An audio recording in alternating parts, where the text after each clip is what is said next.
সাকিবের সঙ্গে তো বিয়ে না করে ফ্যামিলি থেকে অ্যারেঞ্জ করে বিয়ে করে, তাহলে তো অনেক হইতে হবে। শোবিজে আলোচনায় থাকার এখন শত উপায়। কেউ সিনেমা করেন, কেউ সাক্ষাৎকার দেন, আর কেউ একটা সেলফি যথেষ্ট। ঠিক যেমনটা করলেন উঠতি নায়িকা মিষ্টি জান্নাত।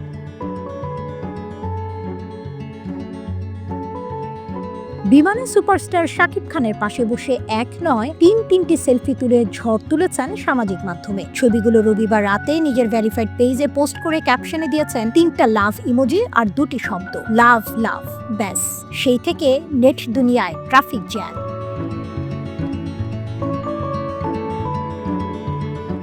ছবিতে মিষ্টির মুখে হাসি, শাকিব খান যথারীতি শান্ত। তবে ভক্তরা অতটা শান্ত থাকতে পারেননি। মন্তব্যের ঘরে উঁকি দিলেই বোঝা যায় সমালোচনার ঝড়।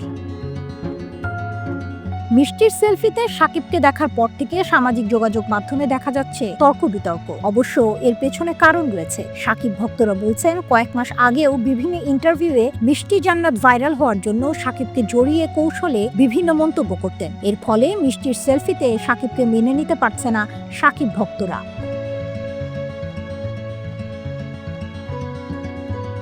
মিষ্টির সেলফিতে শাকিব এ প্রসঙ্গে জানার চেষ্টা করলে শাকিব খানের ঘনিষ্ঠ একটি সূত্র জানিয়েছে, কলকাতা থেকে তাণ্ডব সিনেমার ডাবিং শেষে শাকিব খান তার টিম নিয়ে ঢাকায় ফিরছিলেন। ইমিগ্রেশন শেষে ভিআইপি লাউঞ্জে যাচ্ছিলেন। দূর থেকে শাকিব খানকে দেখে মিষ্টি জান্নাত দৌড়ে আসেন, কথাবার্তা বলেন। এরপর বিমানের ভেতরে শাকিবের সঙ্গে আবার দেখা করেন মিষ্টি জান্নাত, অনুরোধ করেন ছবি তোলার। সেই ছবি হয়তো ফেসবুকে প্রকাশ করে আলোচনায় থাকতে চাইছেন তিনি।